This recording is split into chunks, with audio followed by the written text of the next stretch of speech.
If you've been around this channel for a little while, you'll know about The Ones, which is a series in which we visit flight number 1 of airlines that have one.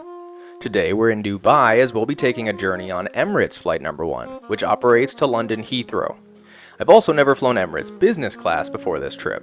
I flew first class one single time for the video last year, and I've flown economy a number of times, but never business. So it was a great reason to test out this well-covered product.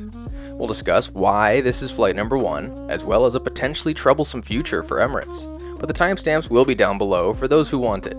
Now off to Dubai. Emirates offers free chauffeur services for business and first class passengers unless they book with miles. I purchased my ticket so I could reserve a ride in one of their vehicles at both ends of the journey. Depending on which airport the ride is for, dictates the radius they can offer drives for. We got dropped off at the first and business class wing of Dubai's Terminal 3. This area is large. My rough estimates have it at about 80,000 square feet or 7,500 square meters. There's regional airports whose entire terminals aren't even this big. Past the first class counters are the business class counters for both Emirates and their partner Fly Dubai.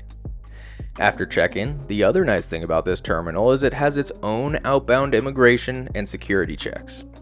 Emirates uses Terminal 3, as does United Airlines, Air Canada, and Qantas.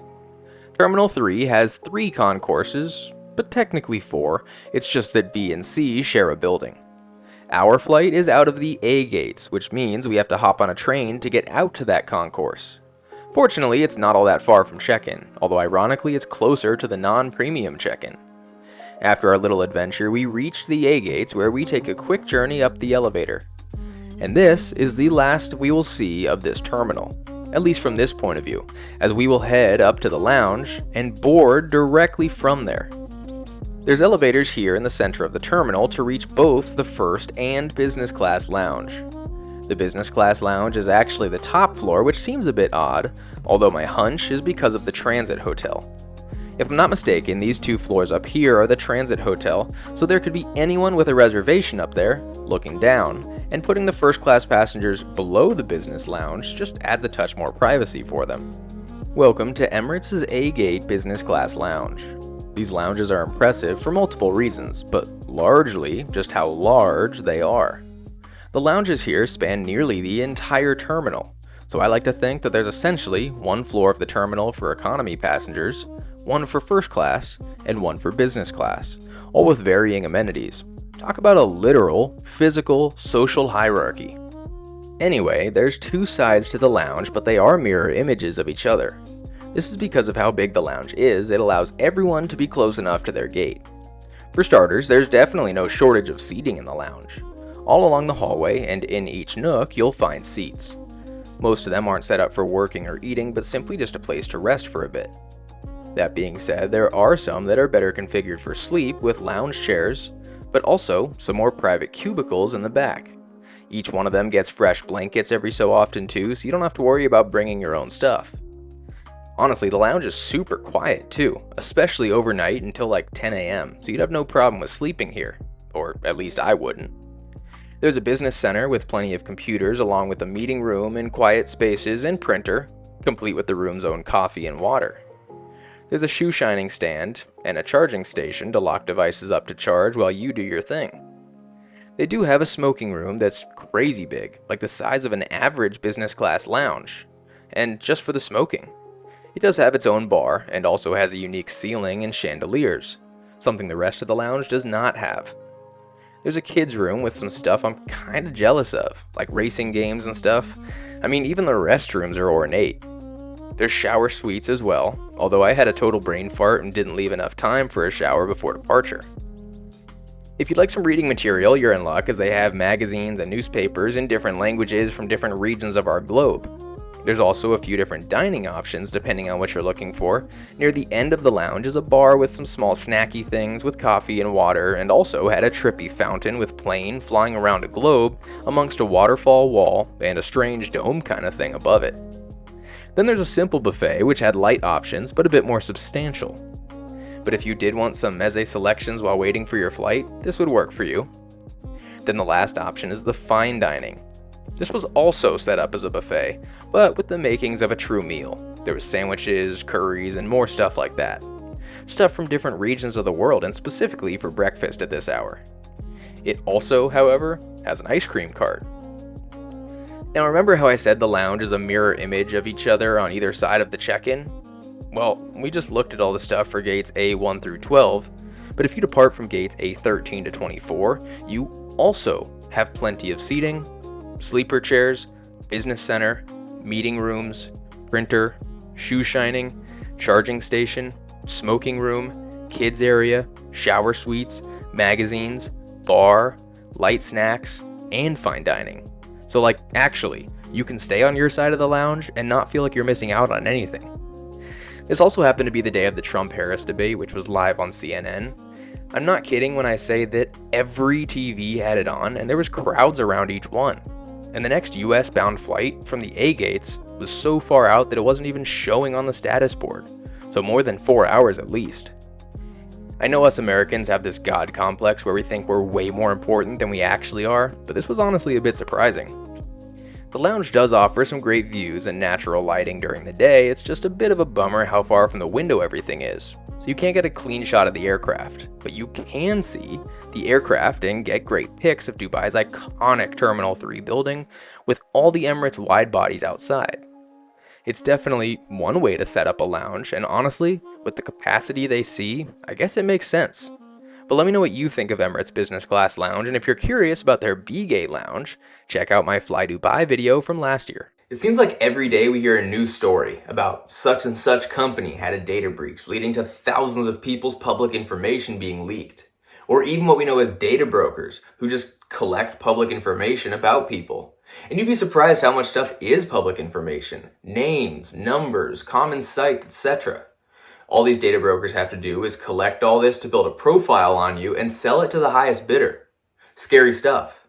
But scary stuff that Incogni, the sponsor of this video, can help you with. Now it is possible to request the removal of your public data from these databases. The process, however, can be tedious. Fortunately, Incogni can make the process significantly easier. If you live in the US, UK, or EU, head over to Incogni.com and create an account. You'll then sign a power of attorney allowing Incogni to request the removal of your data on your behalf. It's a slippery slope once your information's out there. These shady people can use it to open credit accounts, steal tax refunds, or even claim to be you if arrested.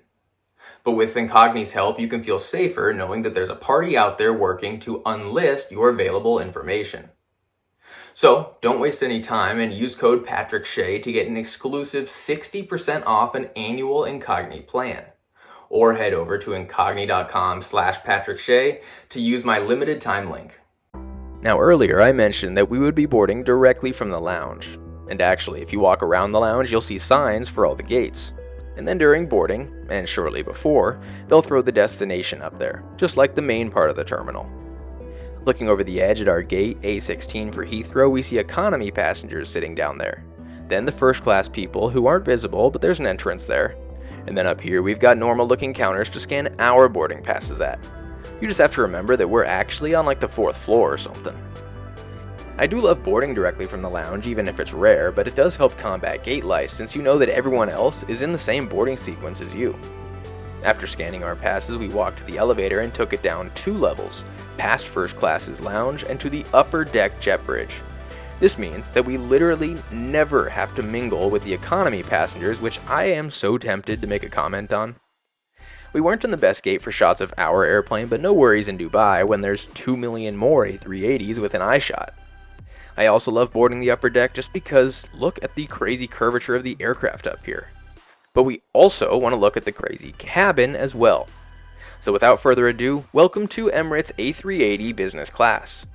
Many of you know this cabin has gone through a renovation, and this is the newer cabin. In a 1-to-1 configuration, these seats, like most others, alternate being closer to the window or the aisle. The even-numbered seats are closer to the window and therefore offer more privacy. Unfortunately, I booked this flight less than a week before the day to travel, and the only window seats left were odd numbers. No worries, because you're only as good as your weakest link, and so if they get this right, it can only mean good things for the other seats. Touring seat 19B, which is going to be our home for the next few hours, I first off love that instead of a headrest, it's basically a permanently attached pillow. And it is plush. I mean, you almost don't need the pillow from the bedding. I also love the new seat material, which makes it look like a Rolls-Royce seat or something. There's a counter along the window in this case, which features things like a reading light and headset and charging port above the seatback TV remote. There's a shelving unit with an open shelf, and one with drinks. Then is the other seatback remote, or basically second TV. Then of course is the counter itself, which is a great size for a laptop and anything else you've got. There's 2 windows at the seat, although unfortunately they're fogged up with the 90% humidity this morning in Dubai. They also have the fun closing blinds with a sheer one and a blackout one. There's also 2 large storage cubbies on the upper deck, as is with the 747 as well, although you can see that it's kinda awkward to access them because of the counter being in your way a bit in these odd-numbered seats. In front of you is the absolutely ginormous TV screen, and below that is a very deep footwell and some shoe storage below that, along with a somewhat strange spot for a literature pocket. Then along the aisle is another armrest, but in these odd-numbered seats, that's kind of all you've got for privacy. What I do appreciate is that even on this wide body, this super large wide body, we still have individual air vents on the ceiling. Amenity-wise, we got a headset which had really good noise cancelling actually. There was also a pouch with slippers and eye mask. I chose a sparkling rosé as my starter drink on an Emirates coaster, and they gave us warm scented towels to freshen up a bit. We didn't get handed out water bottles, but that's because we had 2 still waters, 1 sparkling water, a Pepsi, and 7-Up, along with an Emirates glass at our seat, so we can keep ourselves hydrated. For bedding, I love the mattress pad Emirates gives out. Best in the business. Thick with like a memory foam insert of sorts. Then was a thin but smooth comforter, and a pillow. It's a bit thin, but the headrest is also kind of a pillow, so it's easy to stay comfy. We also got this fast track pass for London. First and business class passengers with Emirates can access the faster immigration line. What I was very surprised about, however, is that there wasn't any amenity kits. I mean, for being the world's #1 airline, or so they say, the thought that they'd omit these on a 7-hour business class flight on a flagship route is insane. It sounds like they only give them out on overnight flights or by request. Just a little strange. In the past in this channel, we've explored the flight number 1 of 12 different carriers now. For those of you new to this series, flight number 1 is assigned to an airline's most prestigious route, or one of them at least. This could be historic reasons, such as Southwest flight number 1 as their first ever route, or Japan Airlines flight number 1 as their first ever trans-Pacific route. Emirates assigning London Heathrow as flight number 1 is more of its flagship status at the moment. In peak season, they operate 7 daily flights to Heathrow every day. And that's on top of Gatwick, Stansted, and also Manchester, Birmingham, Newcastle, Glasgow, and soon Edinburgh, just in the UK alone. For starters, why do they use EK for flight numbers? Some airlines have odd identifiers, JetBlue being B6, or Spirit being NK, for example. And it feels like Emirates could have chosen something better than EK, right? Well, EK is important to them, symbolizing their first inaugural flight, standing for Emirates to Karachi. But EK1 is prestigious. If they went historical with their flight number 1, we'd expect Karachi to hold that flight number. Emirates does this, however, for their top performing route, Dubai to Heathrow. This is also significant because it was the first place to see the A380 return after the pandemic shutdowns. With a long-standing relationship between the UK and UAE, there's no shortage of vacationers and business people traveling between the city pair. Not to mention the sheer amount of people transiting onto India, Pakistan, and Sri Lanka, as London is one of the world's most international cities and can't have non-stop service to everywhere. As of this summer, there are 7 daily flights between Dubai and Heathrow alone, including multiple A380s. This doesn't even include the 5 flights to London's other airports. With just shy of 200,000 seats for the month and a load factor in the 90% range, it's no secret how valuable this route is and why it gets to be Emirates flight number 1.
Most people are aware that Emirates' in-flight entertainment system, known as ICE, is the best in the industry.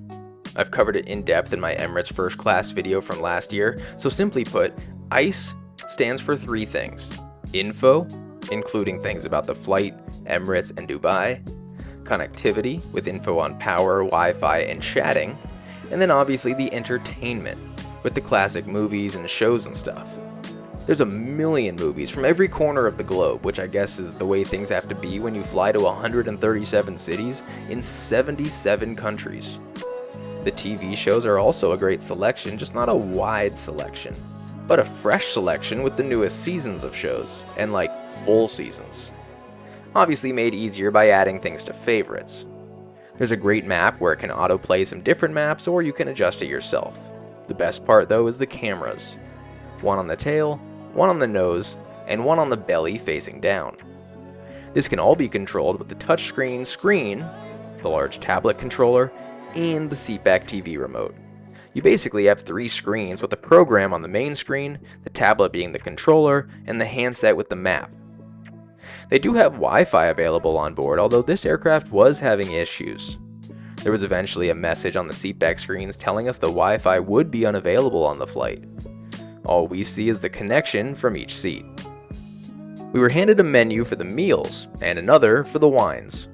The wine selection on Emirates is usually pretty great, and I'm glad to see a California wine on the list from one of the oldest wineries in the Napa Valley. Then the main menu, which has kinda two meals.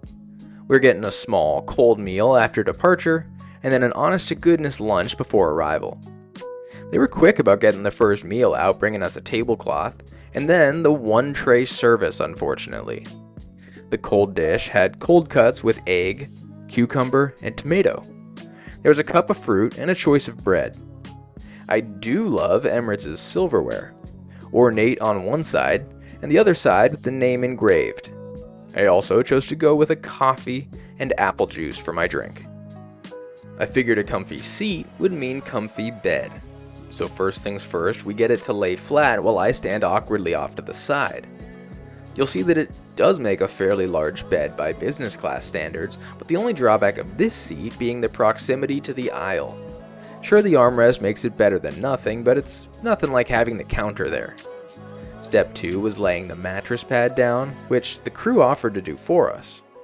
Then the comforter, which covers the whole space, and then the pillow, which sits on the top of the headrest somewhat awkwardly. Fortunately, the headrest can be folded up if you want it out of the way. I will say, even if we are a bit close to the aisle, it's still a very comfortable bed. It's definitely wide enough and very well cushioned between the comfy seat and the mattress pad. The only drawback I'll mention is that I find the footwell to be a little bit tight, especially with the literature pocket hanging down there. Then, we can lower the window shades and turn on the air vents to set the right temperature for sleep.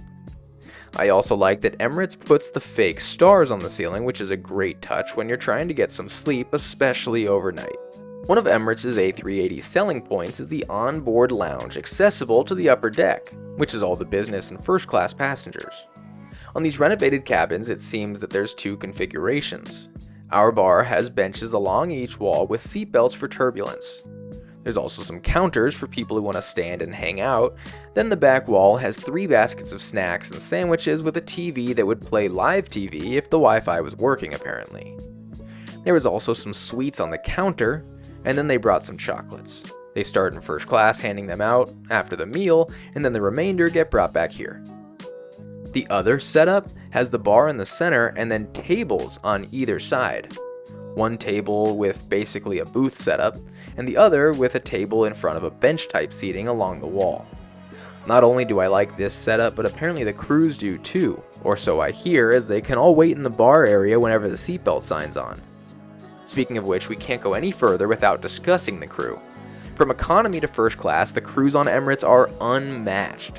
Always smiling and chatting. They go above and beyond. They pose in the backgrounds of your photos. It's truly what should be strived for internationally. Not just that, but there's a little bit of everything, as we had crew from 21 different countries who spoke 17 different languages. Not many carriers can say that. Here's Peter, or Piotr from Poland, for example. He was super chill and we hung out in the bar for a couple hours with the other passengers or crew who came by. It's how I learned that Emirates doesn't have tequila, at least on this flight. The crew also agreed that gin and tonic is the most ordered drink, and that the 5th Freedom flight from Bangkok to Hong Kong serves the most drinks. The last thing about the crew on Emirates is that they will take pictures of you, like without you even asking. I got my pictures at the bar that I posted on Instagram, but even better is the Polaroids. You can get these in any cabin, but they'll take a free Polaroid and put it in a little Emirates frame for a souvenir. Talk about unique. While I was at the bar, they began serving the lunch. They gave nuts, olives, and a drink choice, which I had at the bar. When I saw the flight attendants bringing the carts down the aisle with the food on it, I made my way back to my seat, however, and then we got the table. Now remember that our first meal was more of a cold snack, so this was our only real meal on this 6-hour journey, and I was thrilled for that Middle Eastern airline catering, typically the best in the world by far. I started with the Arabic meze platter, a must when available in this region. Then, they originally ran out of my first choice for main course, but the incredible flight attendant tracked one down, so here's the barbecue chicken sandwich and chips on the side. Maybe not exactly the Middle Eastern dish you'd expect, but dang, this thing was tasty. For dessert was a green tea cake, which was not only delicious, but a fun light texture along with a couple chocolate truffles. A fun contrast to a barbecue chicken sandwich. In the back of the business class cabin is 4 large lavatories. They continue that same faux wood decor throughout the restroom, and also the tree-like design on the door. Not only are there nice finishings in here, but Emirates loves their amenities, which is great since we didn't get any amenity kit. At least the drawers had feminine products, dental kits, and hand cream, along with a male and female body spray up on the counter. Also, who needs paper towels when you could just straight up use hand towels, which come with a separate chute on the counter so they can properly sanitize them. Don't get me wrong, I'd love to have amenity kits, but for an all-daytime flight, I'll think about excusing it with amenities like this available in the back. And if you pick one of the 2 outboard labs, there's also a window. So just make sure to close that shade if you're still using the lab while you're sitting at the gate. With one last round of hot towels passed out, we had begun our descent into England. But don't let that map fool you, because we did that thing you do when flying into Heathrow, where you just go around and around in circles, so being 10 minutes from landing quickly becomes 30 minutes. That does, however, give us some time to discuss how Emirates has become a force to be reckoned with in the aviation industry for the last 10 to 20 years. An airline synonymous with luxury and having a good brand recognition like no other airline around the globe. They've made things work that others couldn't. While other airlines retired their first classes, for example, Emirates continued ahead with their essentially fleet-wide first class. While other airlines either retired their A380s or even avoided them from the start, Emirates still continues buying up used ones since airlines started selling, and they've been talking to Airbus and Boeing about creating a solid replacement. Which is interesting because when you're a customer like Emirates, you have Airbus and Boeing almost working for you to make you happy, knowing that you'll put in a hefty order. This has worked for them for a couple solid reasons. Mainly, subfleets are expensive. To have crew, maintenance, parts, and operations for a specific aircraft that you only have a handful of just isn't cost effective. So Emirates knew that in order to make the A380 their flagship, it would have to be a big part of the operation. Now with well over 100 of them in the fleet, Emirates has crazy success in its dominance as a global brand, and they've established across 137 cities, 77 countries, and 6 continents. Airlines like Emirates and Qatar have been giants in the industry recently. But recently, people seem to think that their dominance may be against its biggest challenge yet. The success has come from 2 main sources. First off, oil in the region created extreme wealth. This wealth was able to create opulence in all kinds of facets, including airlines. It also largely had to do with their location. Largely at the center of the populated world, Dubai's position, like Abu Dhabi and Doha, is great for connecting travelers largely between Europe and Asia, but really work to connect people between any continents, as even North America to Asia or South America to Europe will find convenient routes with connections here. It doesn't mean that they're the only place that can benefit from this, and it seems that other carriers are starting to take advantage of this. Naturally, the Arabian Peninsula is kind of in the perfect spot for this. It's why we've seen expansion from Emirates and Qatar. More recently though, we've seen the announcement of Riyadh Air, which plans an aggressive early life and will use the same hub and spoke method as Emirates and Qatar. India is also positioned in a place to take advantage of this, even if it's a bit further from Europe. India's carriers have struggled to build a network like this because their long-haul carriers have long been criticized for underperformance. But with Indigo rumored to be getting more long-haul aircraft, and Air India being improved by the Tatas, it's putting more players on the board. Not just that, but with longer haul and more efficient aircraft coming out, further apart markets and smaller capacity markets, like Sydney to London or Cebu to San Francisco, will see more non-stop services. No doubt some people will prefer to get off and stretch halfway, but I'm assuming premium passengers would take the non-stop options when available. The big thing, with airlines like Pan Am and TWA going away eventually, it proves that airlines like Emirates and Qatar are not invincible. One thing's for sure though, these are tough airlines to beat. They just keep growing and moving and evolving and strategizing. With new airlines forming with similar strategies, however, we'll either see airlines like Emirates and Qatar forced to share more of the market, or forced to grow into something we've never seen before.